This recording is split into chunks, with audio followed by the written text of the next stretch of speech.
puxando sardinha aí para a parte de literatura, eu trouxe algumas escolas literárias que vocês estudam no ensino médio e que, inclusive, você pode fazer essa interdisciplinaridade, pegar coisas da literatura e colocar no seu desenvolvimento. Olha só, quinhentismo. Vocês sabem que o quinhentismo não foi, de fato, uma escola literária, mas foi uma literatura de informação a qual os portugueses chegaram aqui no Brasil, descrevia tudo o que via aqui na nossa terra. E isso vocês podem colocar na redação caso tenha alguma coisa relacionada à catequização, desigualdade social, estereótipo indígena, desvalorização cultural. Catequização, teve o momento dos jesuítas catequizar os índios, vocês podem fazer essa relação. Ah, professora, mas isso também é contexto histórico. É contexto histórico, mas a partir do momento que você coloca o nome da estética literária, do movimento literário, do período literário, entra para a questão da interdisciplinaridade. E também tem o Barroco, uma outra escola literária que iniciou em 1602 e tem vários escritos, várias obras relacionadas à religião. Inclusive, o autor principal é Gregório de Matos, conhecido como Boca do Inferno, que ele faz alguns textos religiosos, satíricos, e dentro aí da redação você poderia colocar, se o tema fosse intolerância religiosa, liberdade de expressão e a importância das artes para a educação, certo? Já que o teatro de Antônio Vieira, ele tinha como objetivo principal educar as pessoas da época, já que elas não tinham tanta informação, não tinham uma educação formal de ir à escola, aprender a ler e escrever. Então, através do teatro era a forma que ele tinha de educar as pessoas na época.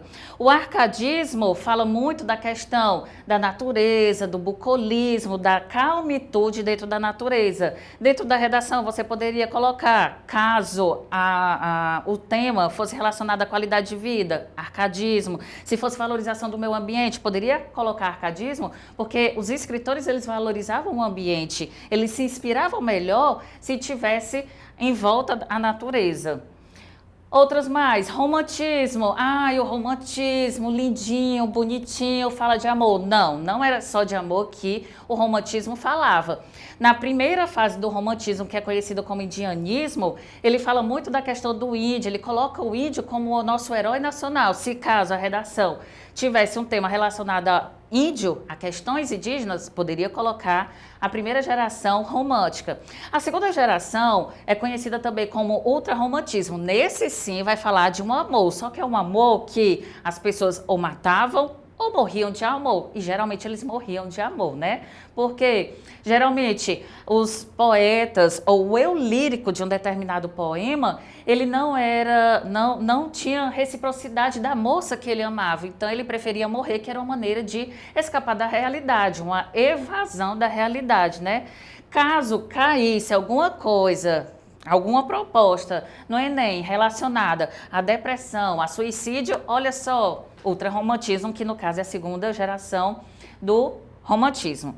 E por fim, a terceira geração do romantismo é chamada de condoreiro, que é aquela partezinha, aquela transição do romantismo, do amor bonitinho, do pessoal muito idealizado, para chegar até o realismo. E no condoreirismo, que era na época da abolição da escravatura, fazia-se crítica à sociedade, fazia-se crítica à burguesia, já que a burguesia estava em alta naquela época. Então, caso caia alguma questão social, você poderia colocar a terceira fase do romantismo. Aí eu coloquei aqui, na redação, submissão feminina, já que a mulher era altamente idealizada e depois que casasse, ela tinha que servir ao seu marido, era o que acontecia no romantismo. Conceito de família, as mulheres, os homens casavam, vocês poderiam colocar romantismo, já que formavam uma família bonitinha de pai, mãe e filho, pode colocar como repertório sociocultural. Ditadura da beleza, já que havia uma idealização tanto do homem quanto da mulher. Pressões ideológicas, se caísse um tema relacionado a isso. Depressão, suicídio e liberdade artística. Vocês podem colocar o romantismo, caso seja um desses temas. Realismo, fala da realidade nua e crua daquela época, né? Depois da abolição da escravatura, veio a proclamação da República, enfim. Na redação você pode colocar caso os temas sejam pobreza, relacionamento abusivo, como eu falei sobre o Dom Casmurro, do Bentinho, né, e da Capitu, desigualdade social e a anti-idealização. Caso caia alguma coisa relacionada a um desses temas, pá! Realismo. E por fim, o modernismo aí, já aconteceu aí depois de 1922, com a Semana de Arte Moderna, o pré-modernismo, enfim. Houve uma nova fase dentro da literatura, dentro da sociedade, já que o mundo passava por grandes transformações. Então, o modernismo ele está incluso nessa transformação.